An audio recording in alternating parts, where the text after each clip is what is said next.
জল কম খেলে কি হয়? প্রত্যেকটা মানব দেহে জল সবথেকে গুরুত্বপূর্ণ ভূমিকা পালন করে। প্রত্যেকটা মানুষকে পরিপূর্ণ জল খাওয়া উচিত। আর জল না খেলে কি কি ক্ষতি হয় চলুন জেনে নিই।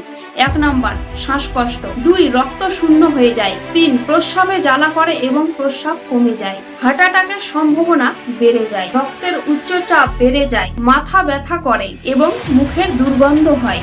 এর মধ্যে আপনার কোন সমস্যা হয় অবশ্যই কমেন্টে জানাবেন।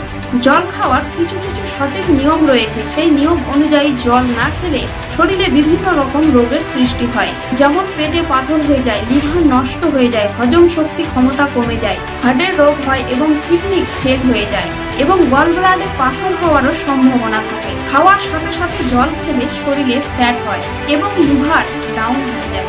খাওয়ার 1 ঘন্টা আগে জল খেলে শরীরে অমৃতের মতো কাজে দেয়, অর্থাৎ শরীর স্বাস্থ্য খুবই ভালো থাকে। খাওয়ার সাথে সাথে অর্থাৎ খাওয়ার খেতে খেতে জল খেলেও সেই জল খাওয়াটাও খুব ভালো মানা হয়েছে। কিন্তু আপনি খাওয়ার পরে সাথে সাথে যদি জল খান তাহলে সেই জলটা বিষের মতো শরীরে ক্ষতি করে। এবং সারাদিনে 5 থেকে 6 লিটার জল প্রত্যেকটা মানুষকে খাওয়া উচিত। বেশি রাত্রে অথবা ঘুমিয়ে গেলে বারবার উঠে জল খাওয়া কখনোই উচিত না।